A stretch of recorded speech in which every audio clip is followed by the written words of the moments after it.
Welcome to the Broadway Drumming 101 podcast, where we share what it takes to build a successful career as a musician in musical theater and beyond. With your host, Clayton Craddock. Welcome to Broadway Drumming 101. My guest today is Schonig, an amazing drummer. He has a new album out called Two Sides? Two Takes. Two Takes. Sorry, man. It's all good. Yeah. Two Sides was also in consideration. Yeah, I was just checking out some of the songs, and the song Sabotage, man, that is funky, man. Thank you. Good stuff, man. Thank you. Appreciate it. I'm going to find out more about this album and other things that you've done, but you are the drummer on Moulin Rouge. Tell me how you got that gig. Great question. Actually, man, I want to say 6 years ago, I got a call from Justin Levine, who is the music supervisor, co-orchestrator, arranger, incidental music composer, basically the brainchild of music in Moulin Rouge. And he called me and he said, "Hey, this is a long way away, but we're going to get together. I want you to get together and help us like do some arrangements and flesh out some stuff for the show." And I said, sure. And I wasn't quite sure how I was referred to him. I think I figured it out, and that was through Carmel Dean, who is an incredible music director and composer. But basically, I got brought on to work on Moulin Rouge from the very, very beginning. It was me and Charlie Rosen and a couple different bass players and guitar players who were basically, doing these musical labs and figuring out, parts and just arrangement ideas. Like I was very integral in figuring out arrangement ideas and drum grooves that became the song and stuff like that. So it was a very cool process. It's basically the first show in which I was really involved from the very, very beginning. Did you get to choose some of the songs? I did not choose the songs. That's all Justin, but definitely like groove ideas and arrangement ideas, I can very much say, I was a big part of, which is cool. So, and also Jeff Tansky is another guy who was there from the very beginning, who is the associate music director on the show. Yeah. When you are originating a show like that, as far as writing the drum grooves, are you coming up with all of that, and do you get an orchestrating credit for that? So on this show, this is the first show I actually did get credit and, a piece of the orchestrating pile, which is great. I think, and most drummers know that we are usually writing our own parts and not getting credit. And I think that it's a really sad part of our business. But I think there's kind of a new regime of people who are willing to fight for the musicians who are part of the process. And Justin Levine is definitely one of the amazing guys who did that. And he said, these guys were just as important to this orchestrating process as these other people, and let's split the pot up. And it was really sweet. But yeah, we all know how much work we do as drummers for shows and don't get the credit. And hopefully that's changing. Yeah, for those that don't know, that are just new to this whole thing, when you start a show, you are usually working with a pianist who's usually the music director, and you and that person are in the rehearsal room with the director and sometimes the choreographer and the person who's writing the music, or people who are writing the music, and they just give you a piano vocal, and you basically come up with the drum part for the show that usually translates into what you play if you get to the point where you're on Broadway. Right. Usually that's the orchestration of the drum part, and you should be getting a payment for that. But it's Correct. Changing, which is something that I think Rich Mercurio did with Waitress. Yeah, that was like a neat situation where the whole band actually got co-orchestrating credit. Wow. So, where it says orchestrated by the Waitress Band, doesn't have anybody's name there. So it just says the Waitress Band, or Cerebros and the Waitress Band, which is great. And, they all split it evenly, which was really, really sweet. Yeah, but generally that doesn't happen. Thank you. You and Rich are trailblazers here, I think. Yeah. I don't know. The other people have done it, yeah, but it's cool. see if we can follow in your footsteps. But you went to Eastman School of Music. I did. Hey, did you grow up in Rochester? I did not. I'm born and raised from in Los Angeles, California. Oh, really? I didn't know that. Yeah, What yeah. part? Inglewood, Long Beach? No, neither. Northridge, Where's which is that? where there was Northridge is in the San Fernando Valley. I'm not sure if kids are going to watch this, but it is the porn capital of the world. San Fernando Valley, correct. Wow. Um, and there was also a big earthquake there in '94, which was huge, like pretty devastating in Southern California. 6.8, lots of crazy stuff happened on Martin Luther King Day in '94. What were you doing at that point? I was 5:30 in the morning. I was sleeping in a bunk bed, not unlike the one I just saw a few minutes ago. Yeah, it was pretty scary, and but everybody in my family was fine, luckily.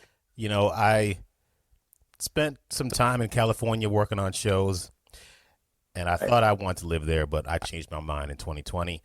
But I always wondered what's it like actually living through an earthquake. And I spoke to some people in San Francisco, and they were saying that sometimes the sidewalk, like, it's like you can see the waves of the road. And that's crazy. It is crazy. I never saw that. Yeah. Go ahead. So is it just like, I mean, obviously you feel like you're totally out of control, and obviously you can't do anything about it. It's funny. Growing up there, it actually, once you've been through a couple, they all feel the same, except for the big one, which was that one in '94. You know, there's like an earthquake every 6 months, like a 3.0, 4.0. Oh, there's tons. Like, and some people really, really hate them. And I guess I just got used to them, except for the big one, which was very, very scary. Because, it was like a 30, maybe 45 seconds of the most intense shaking you've ever felt. I could have been thrown out of the bunk bed, or my brother was sleeping on top. I can't remember. But yeah, it's scary. And all the earthquakes tend to happen in the morning, like early morning. So you're usually sleeping and you don't really see the sidewalk shake. But there were definitely aftershocks like later in the day that were pretty big, like 5s, 5.5s. And you could definitely kind of see the earth moving. Yeah, I don't recommend it. It's pretty frightening. Oh man. Yeah. Wow. So you grew up in the porn capital. When did you realize it was the porn capital? When you were in high school? Definitely, yes. But you were playing drums all that time, so you didn't want to go into that industry because you wanted to do something wholesome. Correct. So you started playing drums at what age? I started playing drums in high school. I had been playing classical piano early on. So a little bit of background is both my parents are professional musicians. My dad is a very well-regarded, respected studio percussionist and drummer. And my mom is a classical pianist, wonderful teacher and classical pianist. So they kind of started me out on piano early on, like around 4 or 5. And I played serious classical piano for about 10 years. And then I played a little bit of oboe in middle school. And then I switched to the drums in high school. I had always gone into my dad's studio and kind of tinkered around and played and came up with grooves and played along to Led Zeppelin records and Nirvana records. But I didn't start taking lessons or become serious until high school. Why oboe? Great question. I was in middle school band or orchestra, and they said, "What do you want to play?" And I said, "Well, I play piano." And they said, "Well, you can't play piano in orchestra." I said, "Well, like, what are the hardest instruments?" And they said, "French horn, oboe." And I said, "I don't know. I'll try oboe. Looks like a clarinet. Can't be that hard." So that's how I chose it. Wow. When was the last time you played the oboe? At the last night of Warpaint, a fantastic musical I did where there was an oboe chair, and I surprised everyone by playing giant steps on the oboe. It's a true story. Wow. You can ask a few people who remember it. Do you pick up your oboe from time to time? And I mean, I don't have one, but I can. And I the embouchure is the hardest part. Just like feeling like your brain is exploding playing a double reed. But you remember all the fingerings and everything, and it's fun. It's cool. So you started playing in high school. Did Yeah. your did you start taking lessons at that point? Yeah. And Yeah. did your parents buy you a drum set, or did you get one on your own? And No, I was just playing on my dad's stuff. I never had my own stuff. My dad had a pretty amazing studio when you think about it. We moved houses when I was in 8th grade, close to the middle school I was going to, and there was basically like a detached office in the back of this house. Sounds fancy, but it's not. And my dad in that office had timpani, marimba, vibes, a hammered dulcimer, all set up in this big room. And then there was a little room which was, I guess, the bathroom before, but there was no bathroom stuff in it. And he put the drums in there. So we had a little ISO booth for the drums, which was pretty awesome. So my dad practiced in there, and then I started practicing in there. And then we would play duets and do snare drum reading together in this big room. And it was pretty awesome. so, other than your father, were there other drummers that you looked up to back then? Yeah. So, I mean, my initial two favorite drummers were John Bonham and Dave Grohl, actually. Basically, my two favorite bands, and Mitch Mitchell of Jimi Hendrix Experience. Those were my favorites, but kind of locally. So my high school experience is pretty formative also. My parents switched my high schools when I was a sophomore, and they basically tricked me into going to an arts magnet where a lot of wonderful, famous musicians went, but it was really far from my house. So when I was started at the school, there was basically like 4 or 5 really, really incredible drummers there who I really, really looked up to, whom most of all are still in the LA scene, very high level studio or jazz players. And then one of them in particular is a guy named Lyndon Rochelle, who was one of my dad's students in middle school, actually. And he ended up going to Hamilton, the high school I went to, and I was a year younger than him. And so I was looked up to him, and he was, he's a great guy, great player, and does really well in LA. So you decided to go to Eastman School of Music. Why not USC or Juilliard or Berkeley?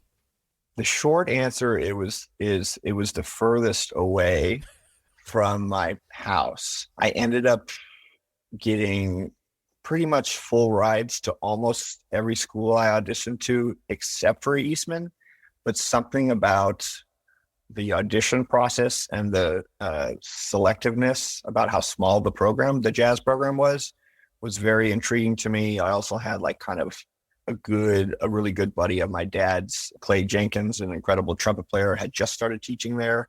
And I felt like a level of comfort from him. And I had also seen the Eastman Jazz Ensemble perform with the New York Voices, which is ironic because it's a group I ended up playing with a lot in my professional life. But I saw them play at, IAJE 1 year in high school, and I just really loved them. And I loved the director's music, who his name is Fred Sturm, great composer and great guy. And his son is one of my best friends. So it's all these little kind of funny things that led me to choose Eastman, I think. But yeah, there was many other choices on the table, but I think as soon as I knew I got into Eastman, I kind of knew I wanted to go there, which I couldn't tell you why, except for that, And you studied jazz performance? Yeah. Now, why jazz performance and not something else like classical percussion? Yeah, I mean, when I left high school, all I wanted to do was play jazz. I had played lots of music and classical music and been in orchestras and, all city bands and all that stuff. But I really, actually, maybe that's not true, but I knew I just wanted to be a jazz major and wherever I went. I knew that classical percussion wasn't something that I wanted to spend 4 years doing. I had never thought about that. Like the only other option was going to Berkeley and doing like, commercial music degree or whatever. When you finished Eastman, did you move back to the LA area? No, I moved right to New York. I spent the summer in Rochester, gigging and working. And then I came to New York in September And luckily there was a crew of musicians that had graduated at like basically a year before me, who were kind of waiting for me to get there. So I would have some gigs and some work. I had a day job for 2 years because I needed health insurance because I'm type 1 diabetic, and ended up getting a good teaching job basically a year after I moved here that I did for a really long time until the commute was too horrific, but it was a great school. So yeah, I was very fortunate to I didn't necessarily make my living playing music when I got here, but I survived with a day job and with music. Yeah. It's funny. I thought I was like the only one who worked day jobs. Now, what kind of day job did you do? I sold computers for Apple Computer. Really? Yeah, and like I was really good at it. I sold a lot of shit, so that I kept getting promoted, and I got promoted to basically a manager in a year, and so I was going on this weird trajectory of like that could have been my life. And then I thought about, you've probably been to an Apple store. There are the Genius Bar, guys fix computers. And I was like, I want to do that. And they said, sure, you can do that. So basically, and then all of this actually ties back to Broadway. I was going to go fly out to train to be a genius in Cupertino, California. And I got my first call to sub on a show. And I knew that I couldn't do both. So I told them the next day, sorry, I'm quitting. Wow. What show was that? Grease the musical. What year was that? 2008. 2008. Yeah, I wasn't even thinking about Broadway at that point. Wow. Really? What? Because did you do? Well, yeah. You did, actually, I mean, I was in an off-Broadway show, Altar Boys. Right, that's what I was gonna say. Yeah, you did Altar Boys. Yeah. Yeah, that's right. I take that back. I was kind of subbing around at that time. Yeah. So you were subbing at Grease. Who was the drummer on that show? The great John Clancy. Ah, yes. Speaking of orchestrating. Correct. Yeah, he's on a whole other level now. It's great. Big dog. So how did you meet John? That is a very good story. I was playing a lot of jazz at the St. Peter's Church on Lexington and 53rd. Like I said, one of my best friends is a great bass player named Ike Sturm, and he was head of the jazz ministry there. And one day we were playing there, and this guitar player named Jim Hirschman was there. And funny story, Jim Hirschman and my dad were friends in Sacramento, California, where my dad grew up. They used to play together, but he didn't know it at the time. And Jim was looking for a drummer to play his like Monday night jazz gig in Queens. And I said, sure, why not? So I basically, I did this gig with Jim, who's a phenomenal jazz player, but unbeknownst to me was also a very high level Broadway musician. And some time passed, and somehow it came up, hey, would you ever be interested in subbing a show? And I said, sure, I guess, I don't know. Tell me about it. So he told me about it, and it sounded really great. And he said, you got to come in, you got to listen to the drummer play exactly like him, make sure that nobody knows that he's gone. And I said, it sounds like a fun challenge. I'll do it. So yeah, finally my time came where like Clancy needed another sub, and he called me, and I was pretty excited. And so I basically always say I can attribute my whole Broadway career to Jim Hirschman. Wow. There's always somebody that connects you in. Mine was Matt Beck. Nice. If it wasn't for Matt Beck, I wouldn't be doing this podcast right now. Yeah, exactly. Unemployed. So two guitar players put us together. Yeah, that's true. That's good. But you were on the fast track to becoming an Apple genius, and you're like, what? Screw that. I'm going to play on Broadway, or I'm going to go back into music.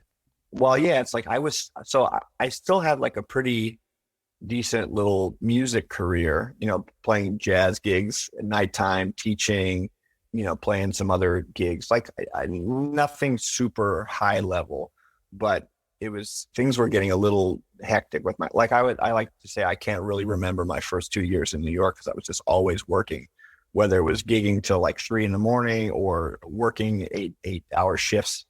So I just knew like I couldn't do both. And something inside of me said I have to quit Apple. Otherwise I'm going to get too far deep in and I'm going to end up not playing music. And that's not why I moved to New York.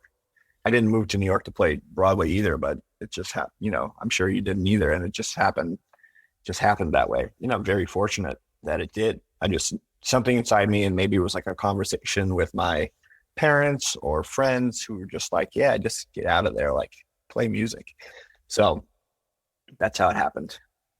Man, it's so fascinating hearing your story. It's very similar to mine. Guitar player, yeah. Working a day job. I used to work at banks. I started subbing. I was like, wait a minute. If I don't do this now, I quit my day job in 1998. It's like I grew my hair out. I had dreadlocks. If I don't do this now, it's just now or never. I got married. I had 2 kids, just like yourself. Yep. But you have a much better marriage and cooler kids. And oh, thank you. Your kids are pretty cool. The fatherhood thing is great, and it's a very rewarding thing. But so is playing drums, and so is playing on Broadway. So, which brings me to you sub for Clancy, which a lot of people call him. Yes. What did you do to prepare for subbing for him at Grease? We'll get back to the episode in just a minute, but all of us here want to take a moment to say thank you for supporting the podcast and for listening. We also want to let you know that Clayton's new book, Broadway Bound and Beyond, A Musician's Guide to Building a Theater Career, is officially out, and we're really proud of it. This book lays out what it actually takes to build a career on Broadway. The mindset, the preparation, the relationships, the money side of the business, and how to create longevity instead of just chasing the next gig. You can get your copy right now on Amazon.com. You can also get a signed copy by heading over to signaturebrandworks.com. If you're serious about your career, this book is for you. Now let's get back to the episode. Yeah, so a few different people had told me the same thing. Like when you go into sub, you need to sound exactly like the guy or the girl or whoever is playing the chair. One very difficult thing about that show is Clancy hits the drums very hard. He's probably the hardest hitter I've ever seen or experienced. And the thing that made me the most nervous about subbing on that show was playing as loud as him, because everybody said you gotta play exactly like him, as loud as him. And so I would always come down after that show and like my hands would be in pain. It was really fun, and I had such a high, but like for me to play that loud for 2.5 hours was hard. So, I went in, I transcribed his book. His book was pretty good. And I kind of asked some more questions like, do I have to play all this stuff like you? Do you play this, every night the same way? And, he was very thorough in his explanations. And yeah, so I had the recording, had the charts. I watched him many times. I think that's one thing that people do not do anymore because of conductor videos and I don't know, also COVID now, but like I probably went and sat, I want to say like 7 or 8 times in the pit with him because I really wanted to kill it and I wanted to be great and I didn't want to get fired on the first one. And, and luckily I did great. I remember getting designated very, very quickly and just like feeling really good, but also still just nervous every single time that I did it. I would say that's one thing that stuck with me is that even after subbing however many shows that I did, I was still nervous. The stomach pain and the stomach issues that I had. There's a famous story about me at Grease that I don't know if your listeners want to know. Yes, tell us. So, did you throw up on the drums? No, okay. I was very, I don't know. I had my routine where I would sub. I would get a Subway sandwich before every time I subbed. Ironic, Subway sandwich. And I think, I would always be nervous. Sometimes I'd pop a Pepto or whatever before a show. this particular time, I was not feeling really good. And at Greece, they were up on risers behind the stage. So you had to go up these 2 flights of stairs, and you were not visible, but you were kind of visible during some parts. And I had to hit the head in the middle of the show. So I was kind of timing when I could do it. And I think I found a good moment where I thought I might have a couple minutes. So I was like, excuse me, I gotta go to the bathroom. And I ran, and everybody's kind of laughing at me, going, oh, what the fuck? And so I ran down to the bathroom, and I was doing my business. And they had a speaker in the bathroom, so you could hear what was happening on stage. And all of a sudden, the song started. Oh no! And I was not back. And so I said, oh shit, I gotta get out of here. I gotta go back up.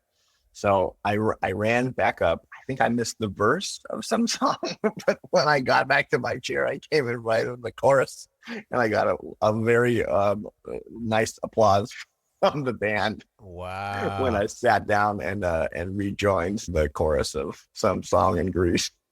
That's crazy. But yeah, I mean, a lot of people remember that I still am friends with, so it worked out. Well, there is a story about a colleague of mine who had a similar problem. Yeah, I've had that problem too. When you're on stage and you have to use the restroom, and it's like excruciatingly painful. Yeah, and you can't leave. But when it's like intermission, you run to the restroom and you just relieve yourself. But there was a time where as one guitarist on a show that I was doing just said, fuck it, man. I'm just going to go right here. He went to the bathroom on stage. No. And we've joked with him ever since, and we buy him Depends and stuff like that. But he said he felt the warm water running down his leg. I was like, oh, man. But I couldn't do that. No. Not me. Wow. Yeah, but the whole thing about subbing and being nervous, man. Yeah. Every time I subbed in the past, it was nerve-wracking. Which is just part of the it comes with the territory, subbing on a show, especially being a drummer. Yeah. It's a high-pressure gig, and high pressure. A lot of people are relying on you.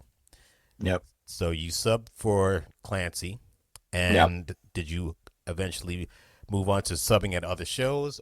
Yeah. There was like kind of a period. Yeah. So I subbed for Clancy. I did well, but like there was all these guys who really didn't need anybody else. When it came to other shows, I thought, oh, hey, I'm designated at Greece. It's going to give me all these other subbing gigs. And it wasn't until another recommendation from Jim Hirschman recommended me to, probably one of my favorite drummers, Broadway drummers, dudes in general, who I've learned, probably the most from, and that's Shannon Ford.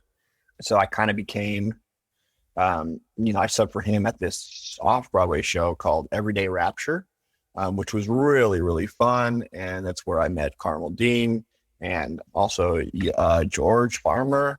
And who else was there? A lot of great people came in and out of that pit. It was a really fun show. And from there, I started subbing on Next to Normal, which was an incredible show and an incredible band. And that's where I met the great music director, Charlie Alterman.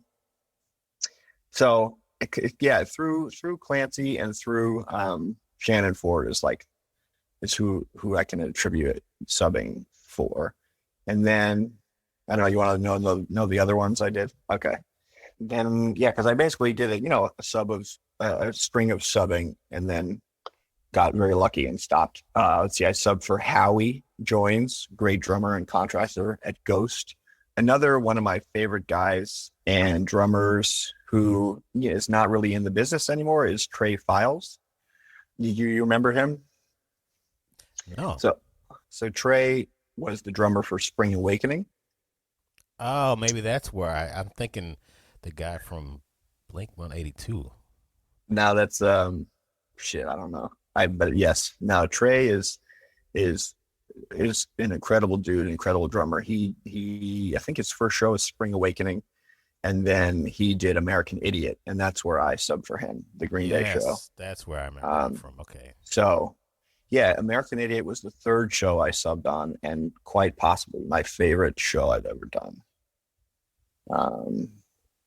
Travis Barker was Blink-182. Travis Barker, there you go. Yeah, sorry. Yes. And then Trey Cool is the drummer for Green Day, ironically. That's what I'm thinking of, Trey Cool, yeah. So Trey Files. Wait, so Trey Cool is the drummer for Green Day. And Trey Files was the drummer on the Broadway. Yeah. That's right. Did they ever meet? Do you know? They did many times. Yeah. Yeah. Actually, Trey Cool came to the show a lot. I was definitely there a few times when I played, and that was pretty cool to meet him and get his support. It was very cool.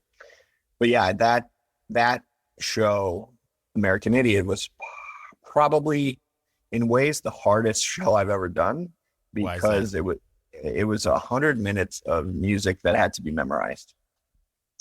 No charts. And play exact same thing every single time.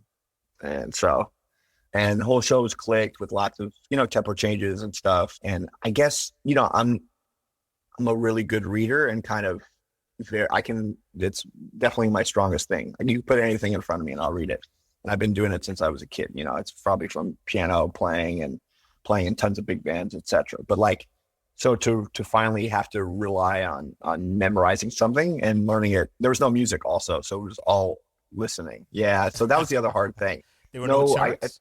No charts. No. What? Really? No charts. Apparently there was charts somewhere, but it was going to take a while to find them, and they weren't really accurate. So it was and so Trey basically made videos of him playing every single song in the show. So if you really couldn't hear something, you could check it out and see how he was playing it, or how he was sticking these, crazy licks. And so I've never practiced more for anything in my life than learning American Idiot on Broadway. Wow. There is I shouldn't say two schools of performing, I guess, but there are people that, like yourself, you put music in front of them and they're like, okay, I can read this down, probably never make a mistake. Put music in front of me without me, taking some time, I can get through it.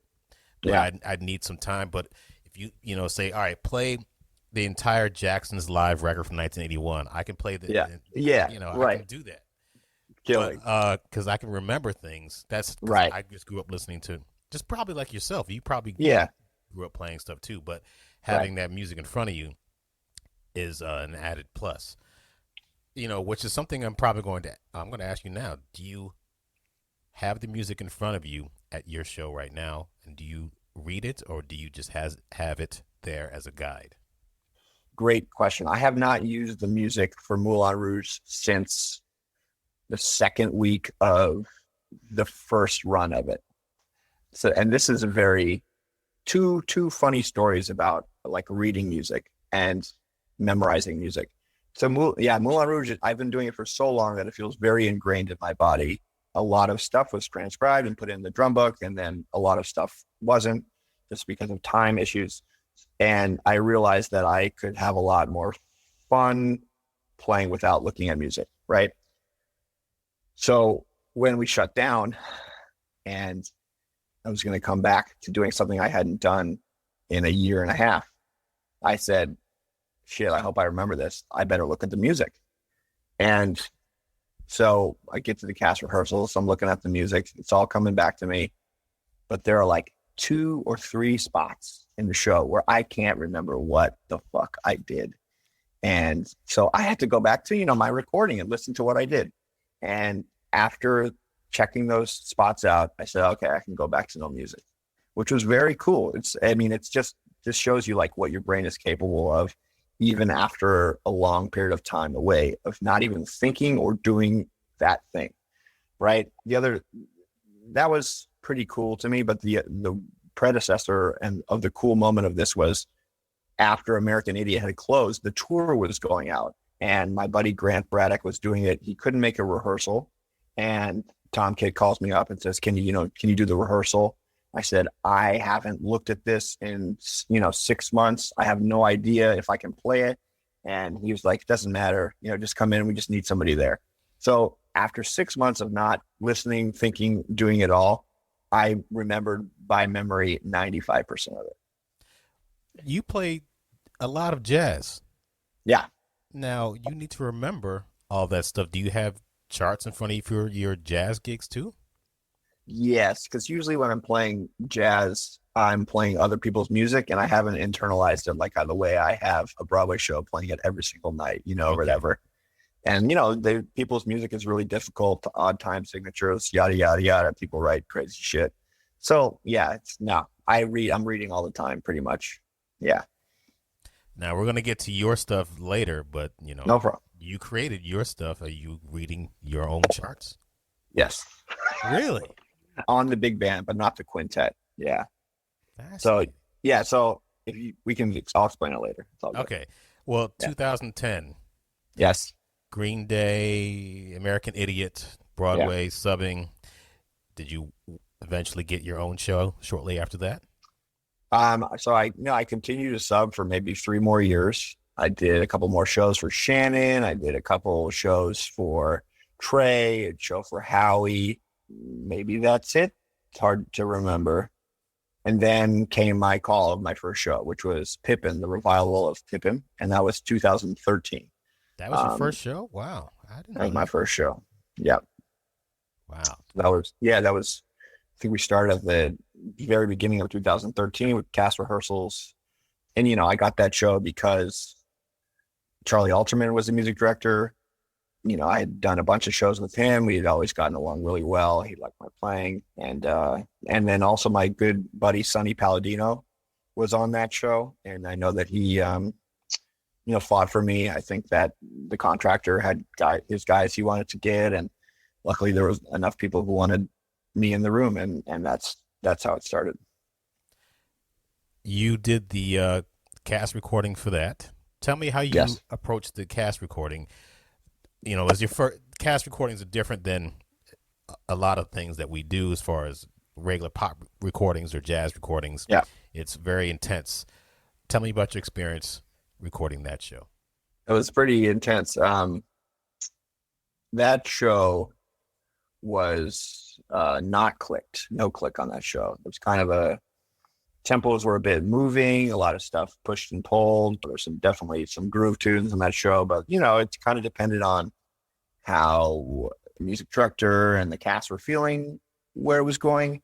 And that was kind of the approach to the cast recording, and that didn't fly.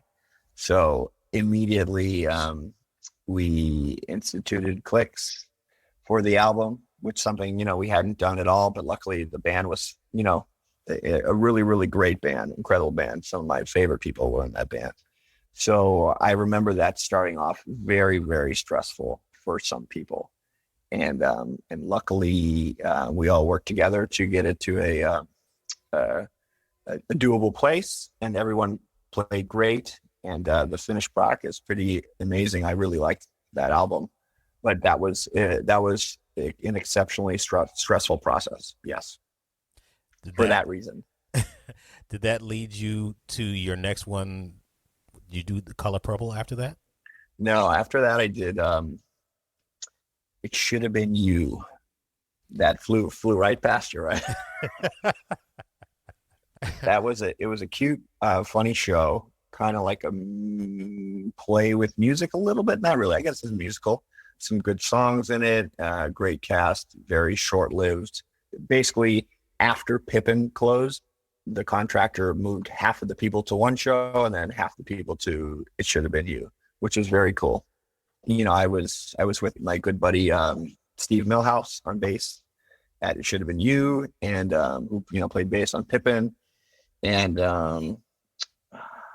Rick. No, who else is there? Rick Heckman, reed player, and then everybody else kind of went to that show, Something Rotten. So both of them started right after Pippin, yeah, and they were contracted by John Miller, yeah. What was the show about? I didn't even really. It was about know much about it. It was about Jesus. Let's see if I can remember. No, it was about a wedding, and I think this shows you how much I remember it. I think There was sisters, and one of them was gay, and she came out gay, and the kind of other one was plumper and didn't have wasn't as beautiful, but she was gets her due in the end, and they get married. She gets married. I'm pretty sure. I hope I remember. Did you ever see the show? I did not. I did not see that one. Do you have monitors in the pits that you play in to actually see the show? Yeah, most all of them I have, not that one. Because most of the, I mean, that was a different one. That was more traditional Broadway. Like, I guess I've done a lot of. That's not true. I guess I've done a few different, Broadway runs, but usually rock ones or pop shows, I guess. Yeah. Going back to Pippin, did you go back to the original cast recording to listen to what the original drummer played, and did you try to emulate Yeah. it? No, yeah, yes and no. I mean, when I got the call to do it, they said it's going to be new orchestrations and a new modern vibe. So that was cool, but I had no idea what the music was like. So yeah, I listened to the cast recording and I was like, wow, these are killing tunes.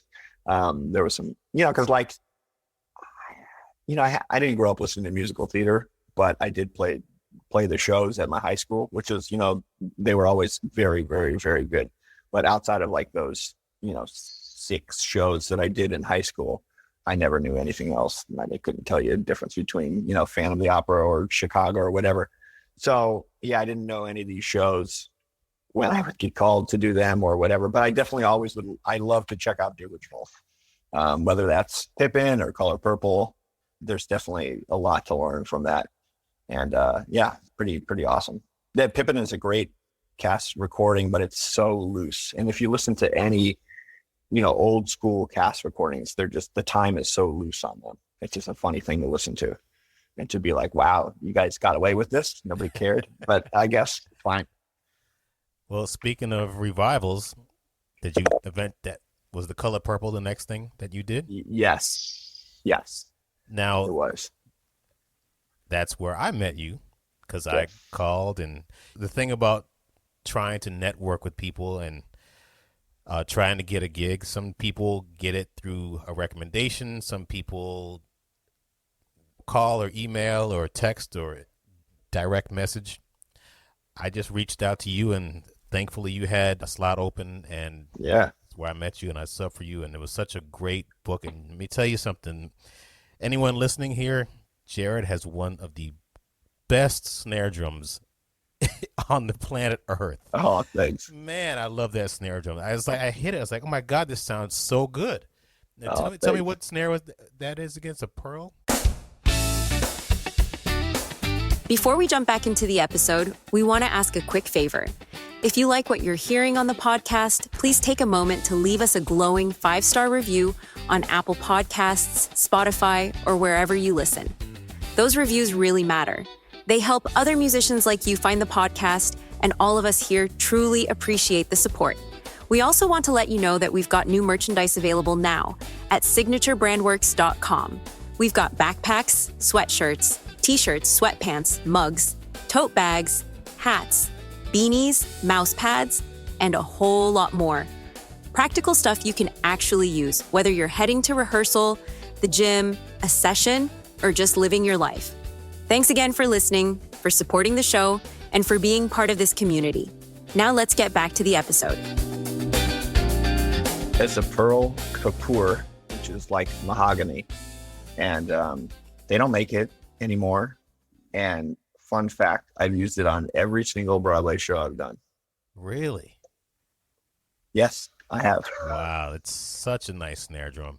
Thank you. But I was very happy to be able to try to emulate your sound and try to sound like you, thanks. which is very difficult to do, but I think No, I did you all did. right.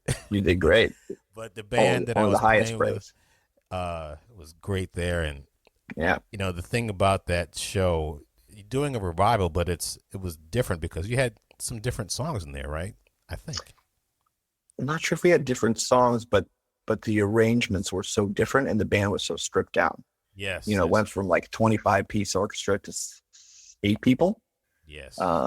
Yeah, so that was, I think, the biggest difference from the original. Yeah, maybe the different song or two. That seems right. Yeah, you would know better than me, but Yeah. um, yeah, it was cool.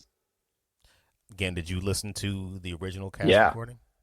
yeah. Again, I just wanted to know what I was getting into, and it was great. I actually think the first thing I saw though that piqued my interest was a really early promo video with Cynthia Erivo and Jennifer Hudson singing one of the tunes. And this was like way early, like maybe before it was contracted. And this, maybe it was like 6 months out.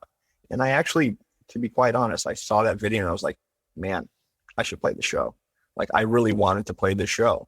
And I've never really thought that or seen the show and been like, man, I want to do this. And yeah, the way it came about is pretty cool. If you want to know that story. Yeah, tell me how'd you get that gig? So I had worked with Jason Michael Webb, who you know very well. He's definitely one of my favorite dudes, one of my favorite music directors, one of my favorite pianists, one of my favorite people around. And oddly enough, we had met in 2000, I don't know, 11 or something, when both of us were relative nobodies and we were extras in an episode of Smash. Yeah, I did that too. That's so You funny. did it too. I remember yours. Yeah, that's right. See, we have to You might have see. been in one with George too, right?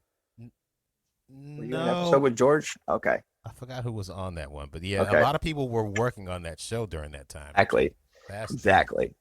Um, anyway, so fast forward many years, and I did a workshop with Jason for a show called Witness Uganda, which is a great show and a great score, great dudes, everything about it I love. And Jason and I were both contracted and going to do the off-Broadway run at Second Stage. And Jason was offered Color Purple, I think because Joseph Joubert was orchestrating it and, didn't have the bandwidth or didn't want to conduct music direct. So, Jason is one of Joseph's proteges. And Jason said, I want to get Jared. And so basically I had to bail on the same show as Jason, and that was I hate bailing on things to do something else. And it was a very tough decision because I didn't, word means a lot. Your word means a lot and your bond means a lot. So one of the kind of regrets in my life is early on, I used to bail on a lot of stuff to do something else that I want to do, whether it's for more money or whatever. But, you don't, when you're younger, you don't realize what kind of bridges you may be burning. That's my advice for people in general. But yeah, now I try to never do that, even if I'm going to lose money or whatever. It's just like, if you say yes to something, try your hardest to do it because you said yes and people are counting on you. But anyway, I do think that in the end, I made a very good decision because that was probably, my favorite show that I've ever done, for a lot of reasons. You were there. So. Well, I just remember being in the pit, and before every show, Danielle Brooks would come in and would just lighten up the mood by saying something hilarious and just crack everybody up. Yeah. And it would just make it so much fun. Yeah. But then I'd have to. I'm getting goosebumps right now, man. Serious. Thinking about it. And then, when Cynthia Erivo would sing her song at the, my God. I was like, oh my, sometimes I'd almost lose track because I'd be listening to how great she was. Yeah. There was one time, though, when Jennifer Hudson was in it, and I was backstage, and this little area where we hang out back there, and she was just sitting in the chair, and I walked by, and I think I introduced myself, and she's like, hi, my name is Jennifer. I know who the hell you are. I should have been like, Jennifer who? What are you doing here? No. Really? He's no joke too, man. No, she is amazing. But everybody was very, very cool. Was laid back, except for, I'm going to tell a little story here. Yeah. I am not a percussionist. When I was in high school, I was in the concert band. And I just remember being in the back, and there's drummers and somebody who play percussion, but we would act up in the back, and the band director was like, "Could you drummers please quiet down?" Yeah. And a Always. friend of mine was like, "Excuse me, we're not drummers, we're percussionists."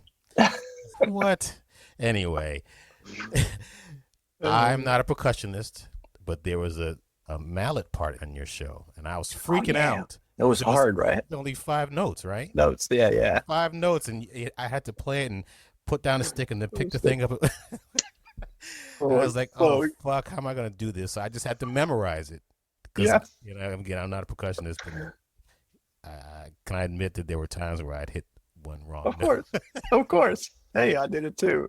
But it made us that extra % every show. So Exactly, I know. Well, yeah, for people that don't know, also, when you're little tip, if you have a show, which I tried to do at Ain't Too Proud, yeah, you have a show and you want to make some extra money, you try to add instruments to your setup that will get you doubles so that you can make extra money. If you have an instrument that is not part of a typical drum set, which is the drums, cymbals, probably, I think, triangle might be a part of it, and maybe tambourine. Yeah. But if you have a mallet instrument that you have to play, that's an extra, I think, 12.5%. And if you have electronics, that's an extra 25%. So I had this part when we were doing the run in Berkeley, where there was 2 gavels in the show, and people were like, maybe somebody can. During the rehearsals, the director said, "Can we get a gavel here?" I was like, I can do it. Yeah. All we need is a rolling pad. Yeah, exactly. They're like, "Okay, go ahead and get it." $700 later, the next day, there's a pad there, and the thing is there. I'm like, "Yeah, man, crack." I do it twice. I'm like, that's 25%. I can't wait to get to Broadway. I'm going to be rich. So when we got to the point where we're going to go to Broadway, we got to Broadway, and the company manager, saw the pad there, and he was like looking at it like this. And he's like, "Clayton, sorry, but we're going to have to take this away and put this on key 3. I was like, "Oh man, oh man, you're taking away my kid's future right here." I know. I can't afford their college now. But yeah, there are things that you can do to make yourself a little bit more messed up, valuable. But I lived, and in any event, that is a good story. Color Purple. You went to another show after that, War Paint, correct. So there was, I didn't see that. I've heard that there were big, gigantic horses, and I didn't know. I don't know. No, that's a different one. That's War Horse. That's War Horse. Wait a minute. What's War Paint? It's about makeup. Oh, damn. I'm all wrong. So is there a show called War Horse? Yeah. What? Did you do both of those? No. War Horse was it was a play at Lincoln Center with like animatronic there's like horse. Yeah, horses were in it. Apparently it was very good. I never saw it. I would have liked it. It was really good though. All right, well, I'm wrong. But you're not the first to confuse War those? Paint as War Horse. Yeah. Were they running at the same time? I think so. Maybe. Damn. I don't know. This isn't what we signed up for. I know. So War Paint. Tell me about that. Patti LuPone, Christine Aebersold, 2 fantastic actresses who played like the titans of the makeup industry in the early 1900s, and kind of the trajectory of their lives. See, I remember this one really well. And actually there was a lot of wonderful stuff about this one. I really enjoyed playing. It was super hard. It was one of those like real combined drum set percussion books with real timpani, and I had 2 timp on that show, and I had an electronic mallet cat. Wow. So there you go. See, I made some money. You got paid. But I was in the pit, and I had very minimal space. So like I had to have my buddy come in and say, "Hey man, how could I get this mallet cat in here?" And basically we mounted it against the pit, and it was like I was playing like this, and then the mallet cat was up here. So I had to kind of get out of my chair every time. I had bad back pain from the show, actually. I had to get out of my chair to play it a lot. And then the foot pedals were in my left foot. It was difficult. It was a hard one. I had a really hard time getting subs on that one. because it was like a lot of very swinging big band drumming and then like very classical percussionist stuff. But yeah, that was also a really, really great band. Some of my favorite musicians were in that band. Big band, great conductor. One of my favorite dudes, Larry Yerman.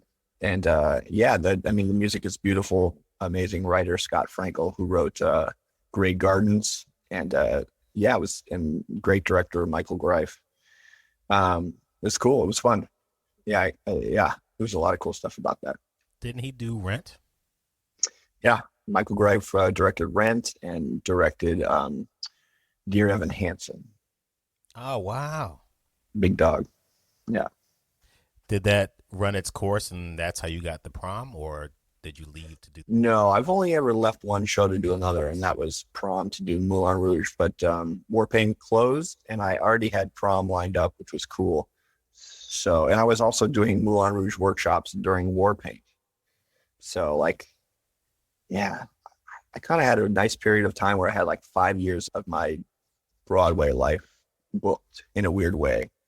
You know, maybe not 5, but 3 or 4, you know, like I did, after Warpaint closed, I did maybe a workshop of prom, and then I did the out of town of Moulin Rouge in Boston, which is the first time I've ever gone out of town to do a run. And I think when that ended, I came back and did the prom, which was a great, great show. Very special people, small band, but really, really fun, unorthodox setup. I was in a booth by myself in the basement next to the bass player and the guitar player. The keyboard player was in an office. And then 4 people were in the pit with a music director. So many remote locations that somehow came together and sounded really good. And that was a really fun show to play, and I loved it. Great music. But, you know, I left that one with probably a few months left in its run to do Moulin Rouge, which, you know, was waiting for a specific theater to open at. And when Kinky Boots finally announced its closing at the Hirschfeld, then then Moulin Rouge announced it would be going in there in the summer of 2019. For people that don't know about where drummers are generally situated in theater nowadays, musicians used to be in a pit, but now they can be pretty much anywhere. Now, you were talking about your situation at the prom where people were in different places. When I went to go see Sammy Marandino play Kinky Boots, he was in a completely different room. Now, at Moulin Rouge, are you in a very similar situation? You're like in a whole other floor? No, they changed it up. If you're serious about Broadway, here are 2 resources that could change your career.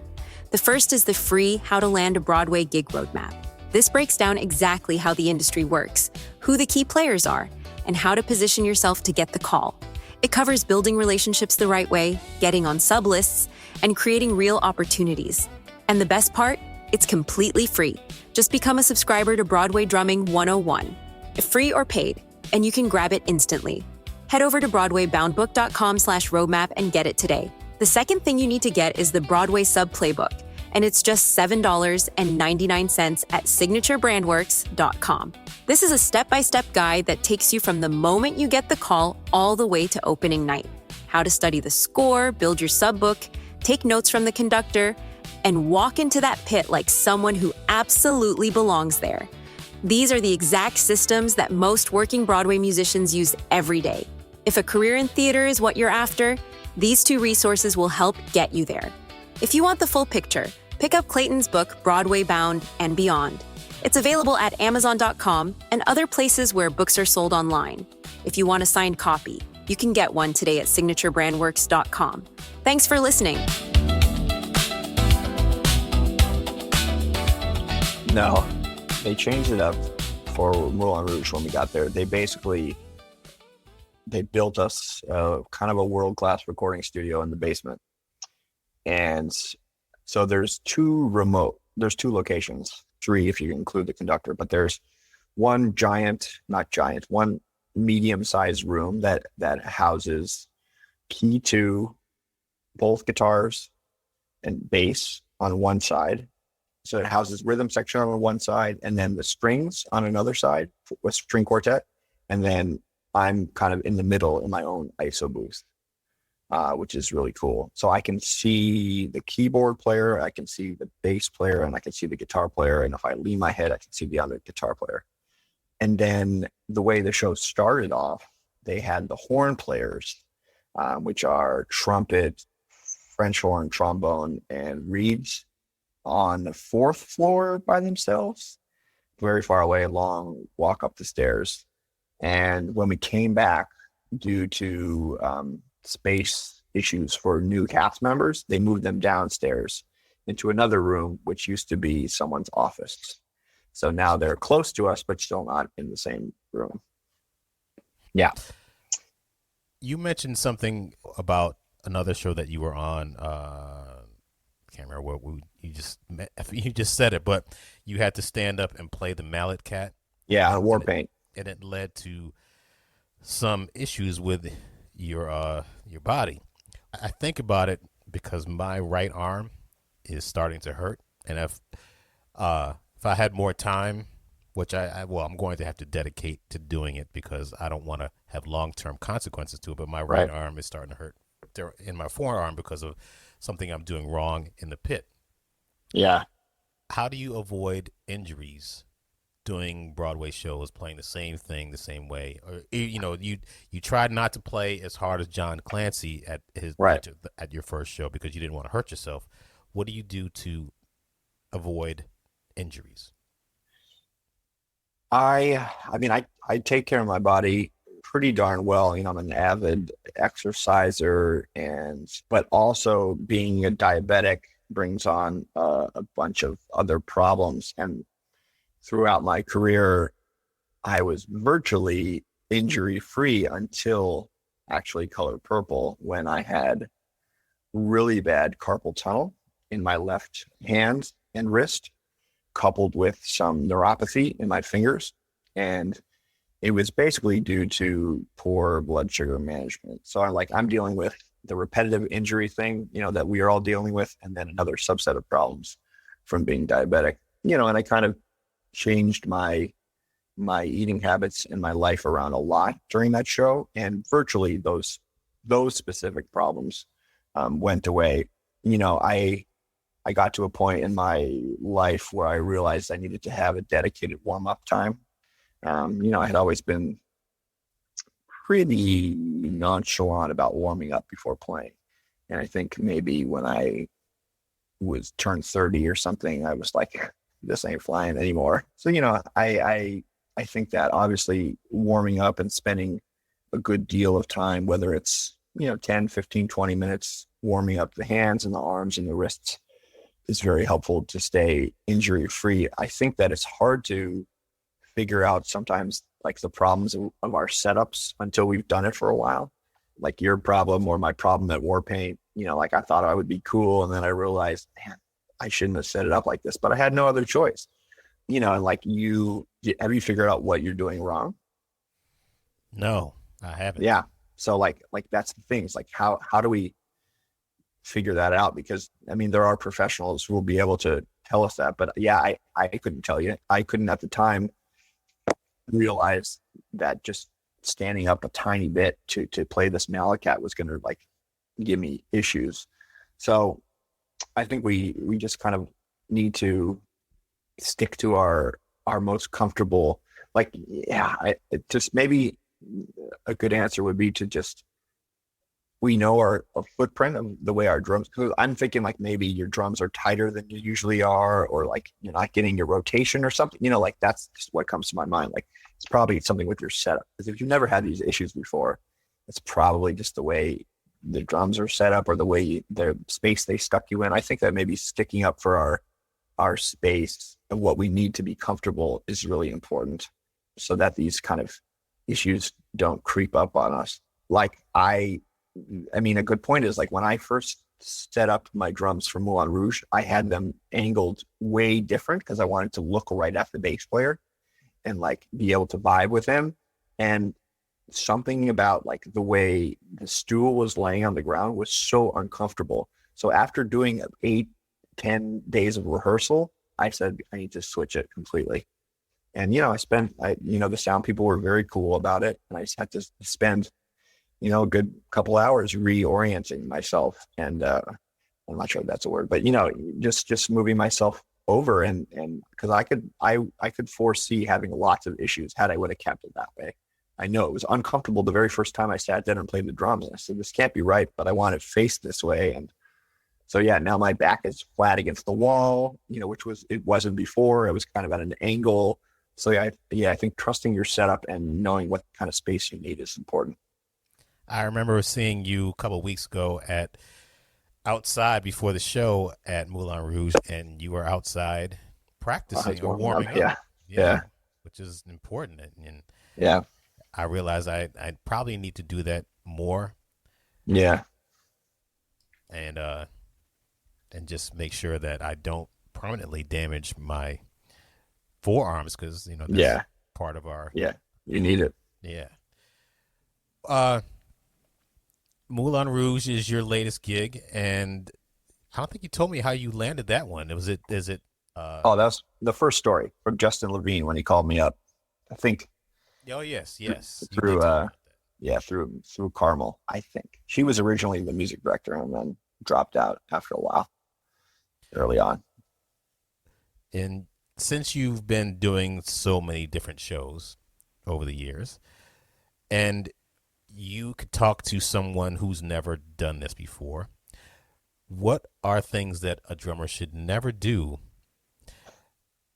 in a Broadway pit? It's a very interesting question because I can think of a lot of things I would tell people not to do that I do. Here's a very simple one. When you're playing drums in a Broadway pit, don't play what you feel. Play what's appropriate, which can mean a lot of things, but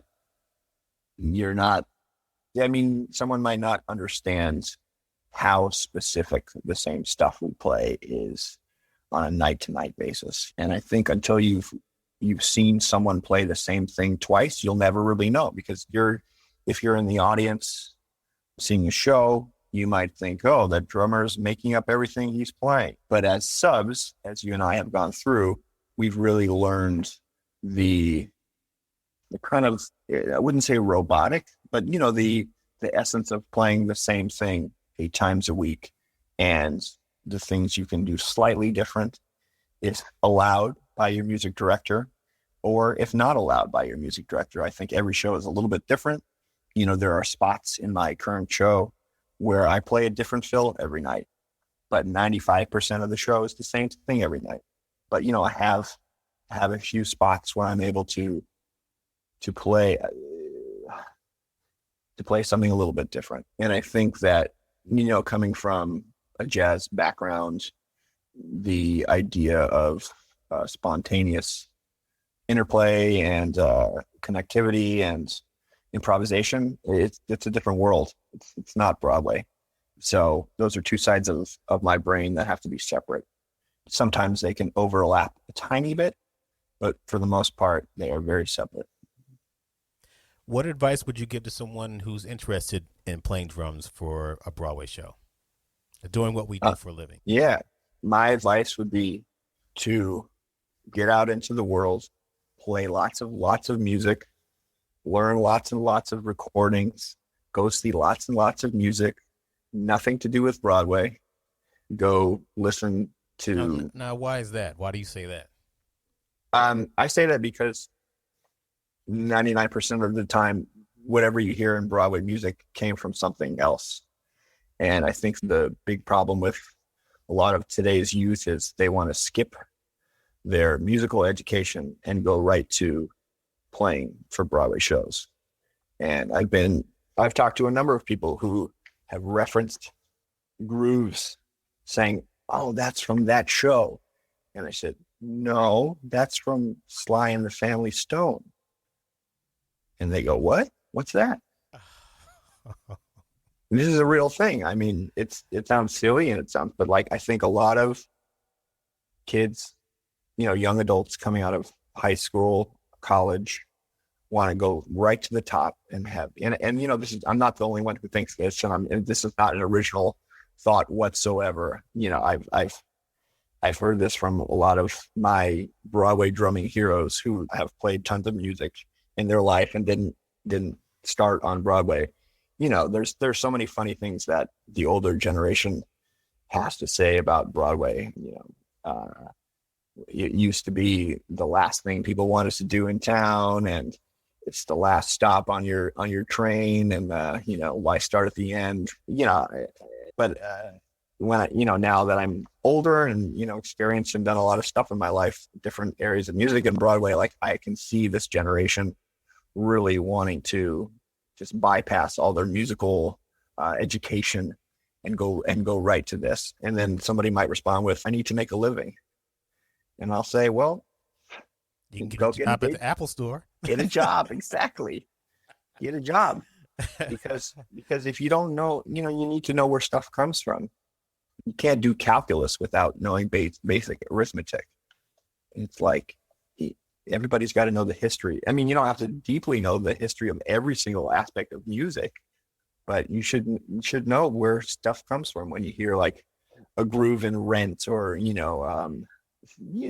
or like, someone's idea of jazz shouldn't be a Broadway show. It should be at least Miles Davis, and if not that, then go back to early jazz. Tell me some early jazz drummers, instead of saying, "Oh yeah, I heard that groove," and yada yada yada. So that's my perhaps slightly salty opinion, but no, you're not the only one. Yeah, a lot of the people on this podcast said the same exact thing. Yeah, well, good. I'm glad. If enough people say it, then maybe some people will listen to it. Yeah, even going back to where you started, Greece, if you don't know where that kind of music came from, you won't sound authentic when you're playing it. Yeah. And you can, at least I can tell when somebody hasn't listened to the source material. When people have come in or tried to play Ain't Too Proud, whether they send me a video or come in and try to sub, I can immediately tell that they've just been listening to the cast recording and don't even probably remember the grooves that the Temptations actually did back then. So it's important to go back. You are promoting your new album. It is called Two Takes. It's volume 1 and 2, correct? Correct. And tell me more about you've done so many recordings. I was just looking at on your website, you have like I guess not every thing that you've done, but there's so many recordings that you've done. Thanks. You've done this latest one, and was this the one that you were nominated for a Grammy for, or is this Yeah, no, I was in consideration for a Grammy Award for these. I didn't end up getting one. Long story. And I'm not salty, it's fine. But these but you've won a Grammy before though, right? Yeah, for the Color Purple cast recording. Okay. Yeah. Wow. Yeah. And then, I've been on, I think, 3 other Grammy nominated recordings. So tell me more about this project that you're working on. Yeah, for my creative, jazz output life, I had a co-led trio called the We Trio with a vibes player and a bass player that had a long, fruitful musical life. Eventually it came to an end. A number of people were like, "You should do your own recording. You should make some music of your own. You have great tunes, do it up."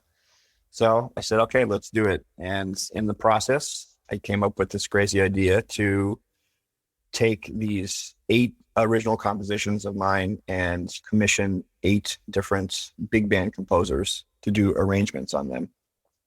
So my project, Two Takes Volume 1, is the quintet recording of my music, which is, my arrangements for a small group, piano, bass, drums, trumpet, and alto. And then the Volume 2 is a big band recording of the same 8 tunes, each completely reimagined by a different composer arranger. And they fulfilled my wildest dreams. I couldn't be more proud of, any musical thing I've done in my life, it was very kind of just a crazy idea, very nuts. And I somehow pulled it off right before the pandemic, most of it, and then finished the rest during the pandemic. And then they came out in September of this last year, and they've gotten, incredible press. I was able to do some traveling early on and play this music with a few different college bands, and I'm going out at the end of this month to do it again at a big jazz festival in Florida, play my music with Jacksonville University in North Florida. But yeah, there's like 50 people involved on these 2 records. It's nuts. Wow. I had two big bands play, basically. I just wanted to get a whole bunch of different people involved. And I've been in a lot of people's big bands, and I want to, pay it back and reciprocate that. Well, did you employ Michael Davis? Of course I did. Of course. Man, I met him. He was in the band of Memphis, and yep, that's a funny dude, man. A great trombonist, great educator. Yes. He's got so much going on, and yes, you played on his record too, right? I did. He is one of my true favorites in life, in both music and man. Yeah. So. And he's in Moulin Rouge too. He is. Yeah, it's the 3rd show we've done together. I met him during Pippin. And we immediately became really, really good buddies because we both went to Eastman, and our birthdays are a day apart. And I used to listen to his record with my trombone playing roommate at Eastman. Oh, wow. Cool. Yeah. Wow. Small world. You're going to be the 8-bit big band. It's going to be at Sony Hall on March 20th. Yes. And at the Howard Theater in Washington, D.C. on March 25th. Yes. Get your tickets now. And before we wrap up, I have a couple other questions. What kind of gear do you use, and why? I use, I guess, I'm endorsed with Paiste cymbals, which I love and have been with since 2012, so almost 10 years. They treat me really well. I think they make great stuff for both jazz and pop theater.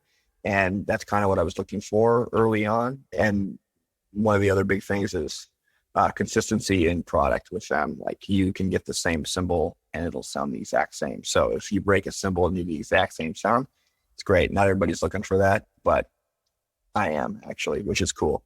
I use Big First sticks. I've been using them my whole entire life. Been an endorser since mid 2000s. Favorite sticks, screw up playing them. What else is to say? The cases I endorse are Protection Racket, really good company out of England. Great cases, love them. What else? I play Gretsch drums. I kind of am an unofficial endorser with Gretsch drums, but at my show I play Pearl drums. So, and both are great for a number of reasons. I've yet to find the perfect drum company that I can get everything I need, which is, a great sounding jazz kit and a great sounding pop big kit. Either one of those would do the trick, I think. What else? Play Remo heads for sure. And what else do I like? That's about it. Yeah. Where can people find you on social media? I have a website, jaredschonig.com. I am on the Instagram. I believe I'm at JSchonig. I stay up to date on that. I have a Facebook page, an artist page on there. I don't really do the Twitter, although I'd like to, I guess. No. That's cool out there, man. Oh, no. And then I have a YouTube page, too, with a lot of good videos on it. Is that from just examples of things that is it your like your recordings or your drumming? Yeah, or both? Yeah, both recordings, drumming, live videos from over the years, and a bunch of videos from the 2 new records that I just did. Some Moulin Rouge stuff. There's a cool side-by-side cam I did of me playing the Good Morning America Moulin Rouge medley. The drum cam of that and side-by-side with the footage on TV. It's cool. Yeah.